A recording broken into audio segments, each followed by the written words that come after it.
Você já pensou como são os funerais em diversos lugares do mundo? Nesse episódio eu vou estar falando sobre isso, então fica ligado.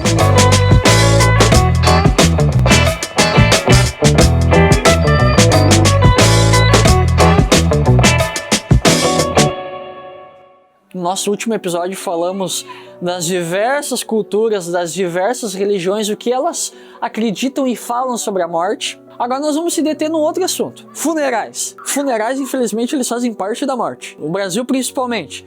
Porque pela nossa cultura brasileira, o funeral, ele é marcado por muitas coisas. Como vela.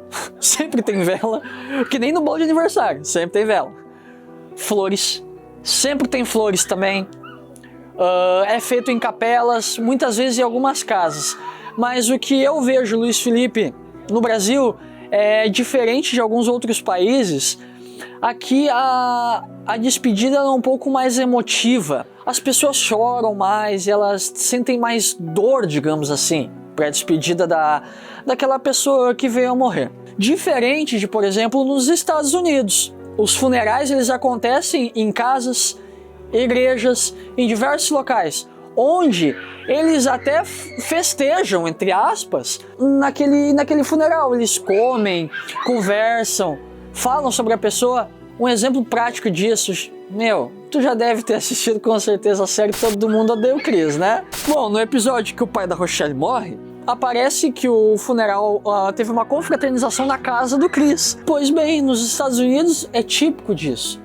Se você vê em vários filmes, mostra filmes com funerais, as pessoas estão na igreja fazendo uma cerimônia para aquela pessoa e depois elas se reúnem e acabam fazendo uma confraternização com comidas, bebidas e acabam, entre aspas, festejando. Isso não só nos Estados Unidos, mas no México também é comum. As pessoas elas têm, como aqui no Brasil, que é no dia 2 de novembro, o dia de finados, lá também tem o seu dia de finados que eles festejam muito. Aqui é diferente, aqui muitas pessoas levam flores nos túmulos dos seus entes queridos, amigos, muitas vezes.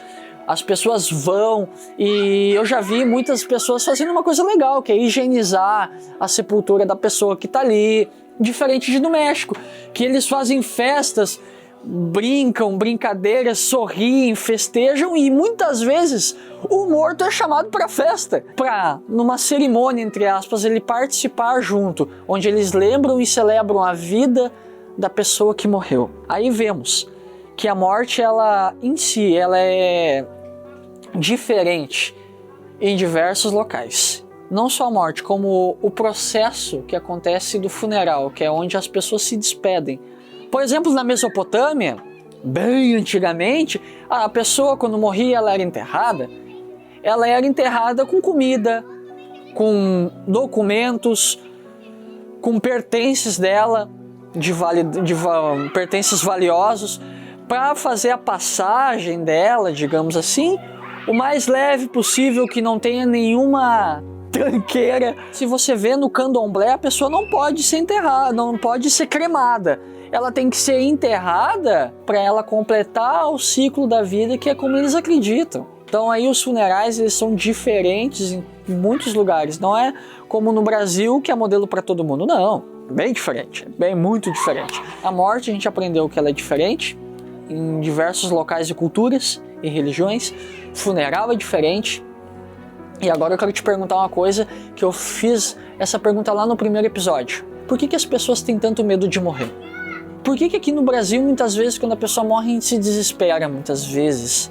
A gente tem aquele sentimento de dor, muitas vezes, na despedida, que a gente teme tanto a morte, que a morte é uma coisa tão difícil de aceitar, muitas vezes. Por quê? Para você saber a resposta, eu conto contigo no próximo episódio. Para você realmente entender que a morte, você não precisa temer ela, que ela é algo tão natural como o nascer de um bebê. Se você está gostando da nossa série, dos nossos diversos episódios, dos nossos diversos assuntos, de como a gente está falando, compartilha eles. Compartilha esses episódios para as outras pessoas verem também, para elas ouvirem essas palavras. E não esquece de seguir a gente lá, tá bom? Tô contando contigo.